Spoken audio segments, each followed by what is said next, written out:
chicos, el día de hoy tenemos la clase de historia, ¿ya?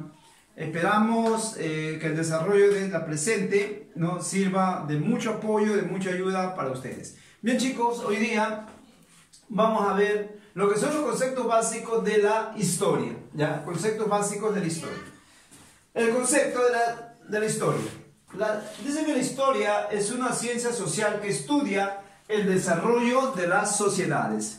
La historia no es simplemente la descripción o la narración de acontecimientos que se han sucedido a lo largo de los años desde la aparición del hombre. La historia es el estudio y el análisis del desarrollo ¿de qué? De la economía, de la sociedad, de la política, de la ciencia, de la tecnología y el arte. O sea, el desarrollo es el estudio en su conjunto de todas estas ciencias, de todas estas actividades, de todas, ¿no?, que se han venido desarrollando a lo largo de los años, desde la aparición del hombre hasta la actualidad. Importancia de la historia. La historia, como ciencia social, no transforma, ojo, es una ciencia social que no transforma directamente a la naturaleza ni a la sociedad. Eso sí tenemos que tenerlo muy presente. Es una ciencia social que no va a transformar ya a la naturaleza ni a la sociedad. Lo que sí la historia va a combatir la alineación, que es la pérdida de ¿qué cosa? Es la pérdida o carencia de la capacidad que tiene el ser humano, ¿para qué? Para entender la problemática de un país. En el aspecto político, en el aspecto jurídico, en el aspecto religioso, etc. El hombre no dice, ha perdido ¿qué cosa? La capacidad de entender estos problemas que nos agobian día a día. Y que solamente, ¿qué somos nosotros? Receptores ¿de qué? De las cosas que nos mandan hacia afuera y para nosotros poder desarrollarlos. Si no tenemos la capacidad para poder entender los graves problemas por lo que pasa una sociedad, en este caso específicamente el Perú, no vamos a poder cambiar, no vamos a poder transformar ni mejorar la calidad de vida de cada uno de nosotros. ¿Genera qué cosa? Genera conciencia social. ¿Por qué genera conciencia social? Porque comprende cada vez mejor a la sociedad y sus problemas. El ser humano, para poder salir, para poder desarrollarse, ¿qué es lo que tiene que hacer? Comprender el desarrollo de las sociedades y sus problemas que lo aquejan a cada uno de ellos. Si no entendemos esto, no podemos cambiar, no podemos transformar la historia de nuestro país. Asimismo, ya nos ayuda a ¿qué cosa, hijo? Nos va a ayudar a conocer el pasado, ¿ya? Nos va a ayudar a conocer el pasado, nos va a ayudar a ¿qué cosa, hijo? A entender el presente. ¿Con qué finalidad? De proyectarnos al futuro.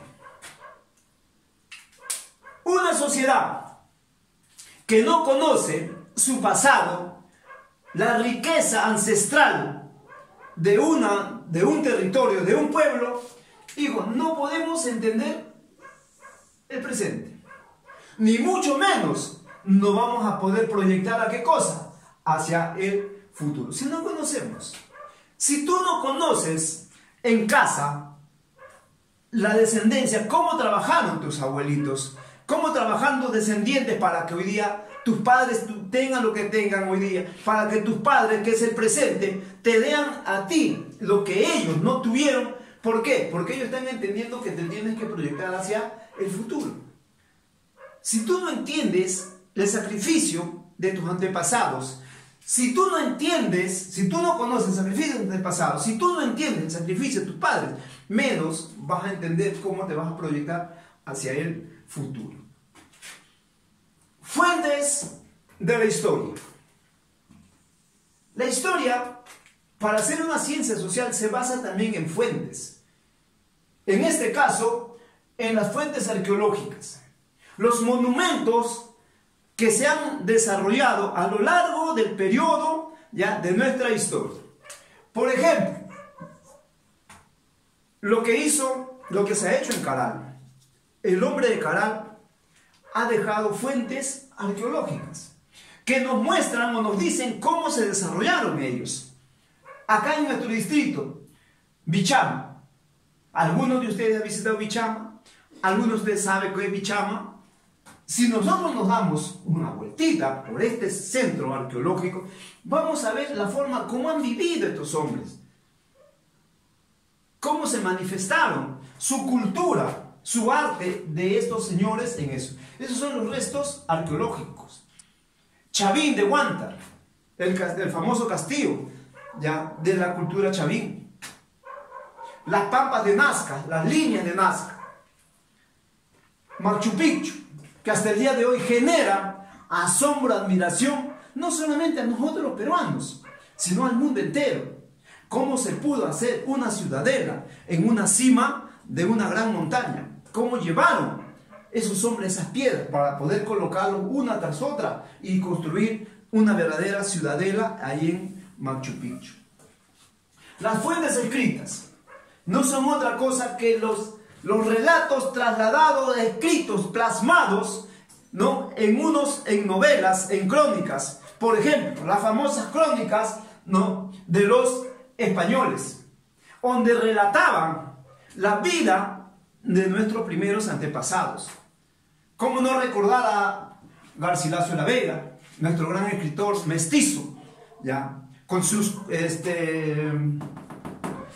obras, ¿ya? La Florida de los Incas, ¿ya? Donde plasma la vida, ¿no? que tenían estos hombres, cómo vivieron nuestros antepasados. Las etnográficas, ¿ya? que no es otra cosa que la recopilación de las costumbres que cada pueblo, que cada sociedad lo ha ido haciendo y hasta el día de hoy lo conserva, sobre todo en la sierra, acá en la costa. Por ejemplo, las fiestas religiosas.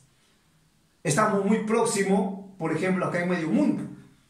Ustedes van a celebrar, o celebraban, este año no se va a hacer, ya, por medidas sanitarias, pero se celebraba la fiesta de la Cruz de Mayo, ¿no? La Cruz en Medio Mundo.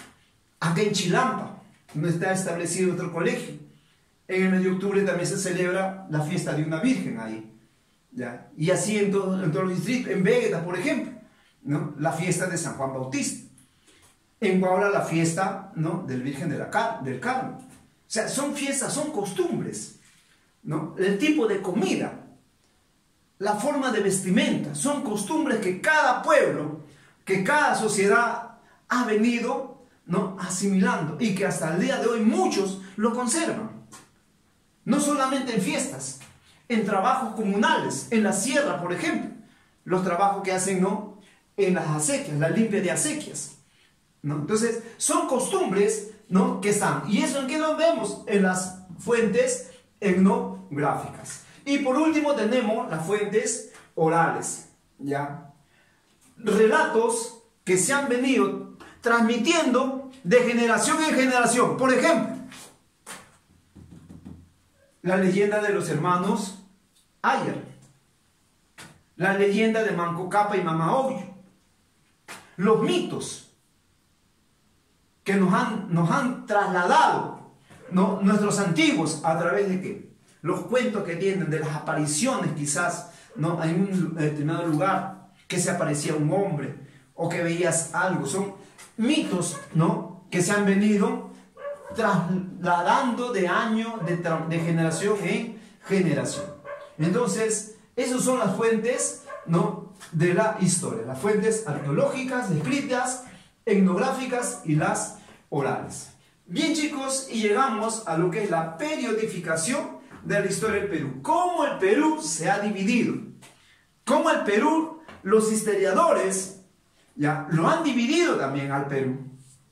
Ya. Uno de ellos, por ejemplo, lo han dividido en el Perú autónomo o de autonomía y en el Perú de la dependencia. En el Perú autónomo se habla desde el hombre que llega en el periodo lítico, cómo se desarrolla el hombre, cuando el hombre llega en estado primitivo acá en nuestro territorio. Y acá el hombre donde comienza a realizar su propio desarrollo, su propio progreso. El periodo lítico, todos sabemos, que es el trabajo de ¿qué cosa? El trabajo de la piedra, donde el hombre solamente trabaja la piedra. En el arcaico inferior o superior, ¿ya? Donde va el hombre a aparecer las primeras manifestaciones, ¿no?, culturales, religiosas y también agrícolas.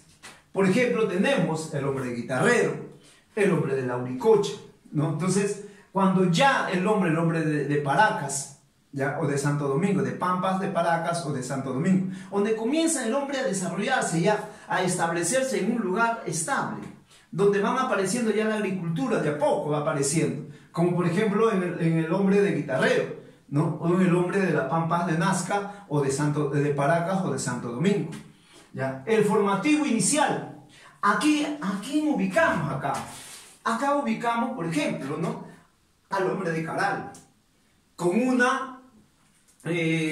progreso tecnológico muy incipiente, pero que el hombre ya comienza a sentarse, ¿no?, a tener una organización social, donde ya hay un hombre, un jefe, que va a ordenar, va a mandar, ¿no?, en este lugar. Aquí estaría ubicado Caral. En el formativo medio, la aparición de ¿quién? La aparición de Chavín de Huántara, ¿no? Chavín aparece acá. En el intermedio temprano, primer periodo regional, donde van a aparecer otras culturas. Paracas, Nazca, van a aparecer Chimú, ¿no? Esas culturas que van a aparecer. En el horizonte medio, ya, Huari y Tiahuanaco. Ya, Huari y Tiahuanaco. Donde estos de acá ya aparecen también, ya, no solamente como un estado casi local, sino que ya tienen una preparación tipo imperial, o sea, se comienza a expandir, a crecer, salen de su lugar de origen, conquistan algunos pueblos. Y por último tenemos el horizonte tardío, donde aparece ¿qué cosa? Donde se asienta el imperio de los incas, que todos sabemos, ¿no?, que tuvo una expansión muy amplia. Tuvo una expansión que incluso abarcó varios países: Argentina, Chile, Bolivia, Ecuador, hasta Colombia llegó. Fue una extensión muy amplia que tuvo el imperio de los incas. Pero también vemos la periodificación de la dependencia.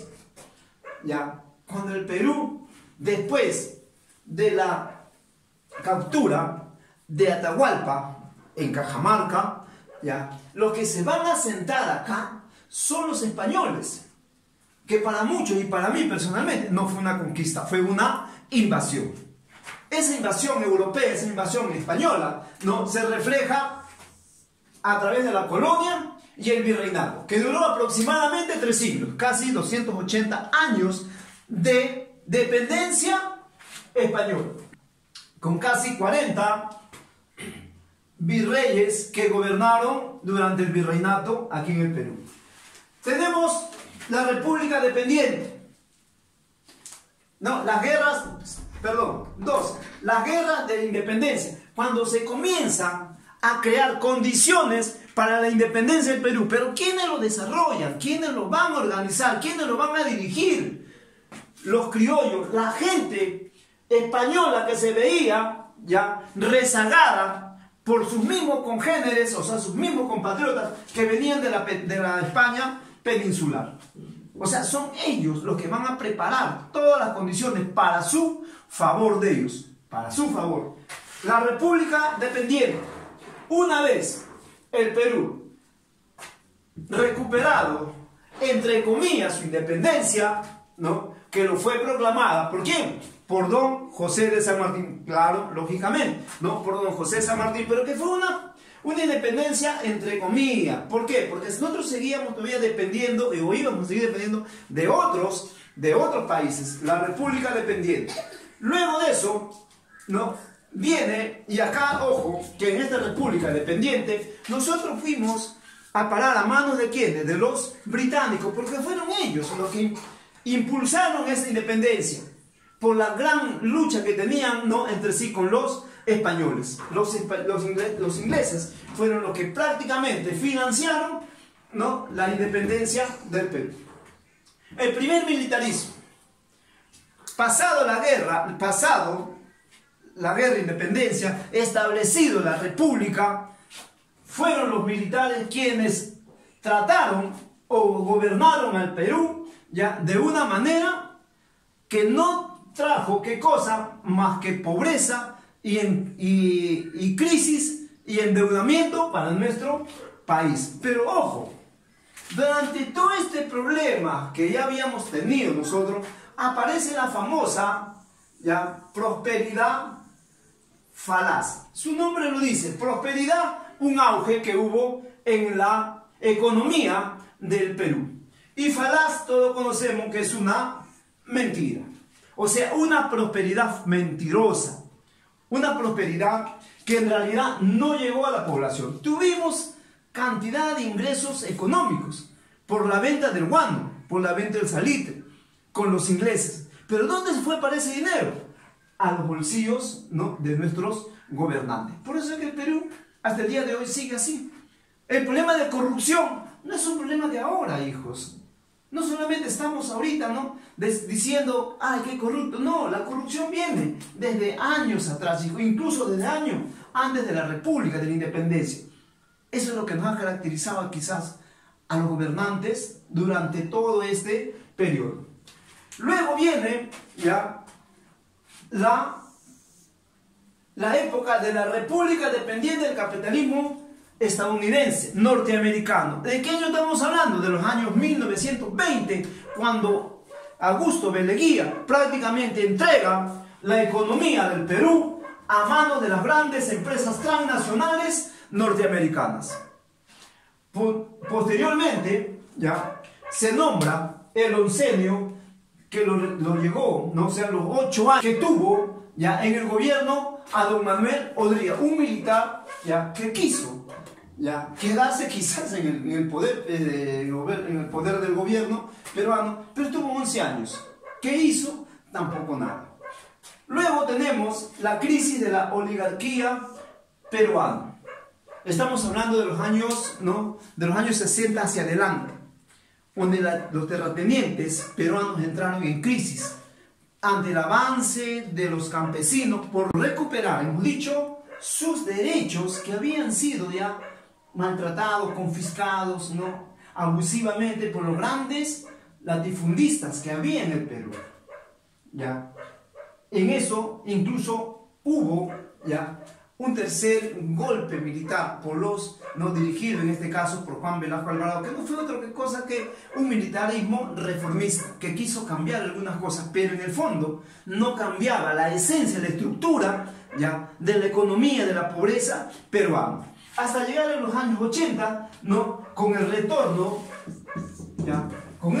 a la democracia de los años 80, ¿no? donde fue, ¿no? a partir de ese gobierno entró Fernando Belón de Terry, luego estuvo, ¿no? el gobierno desastroso de Alan García Pérez, ¿no? representando al APRA, ¿no? al APRA peruano. Posteriormente, los 10 años que estuvo Alberto Fujimori, ¿no? en el gobierno, que para muchos es un buen presidente, pero si nos damos cuenta nosotros, lo que hizo fue endeudar más y ahondar más incluso el problema de corrupción, pobredumbre en la que está sumido nuestro país. Posteriormente estuvo, ¿no? un gobierno de transición de Valentín Paniagua, ahí nomás vino el gobierno de Alejandro Toledo, ya nuevamente Alan García se le da, ¿no? la oportunidad, ¿no? Ollanta hasta llegar al gobierno de Pedro Pablo Kuczynski, y que hoy día lo está terminando aquí el señor Vizcarra. ¿Ya? Bien, chicos, esto es parte, ¿no? de los conceptos básicos de la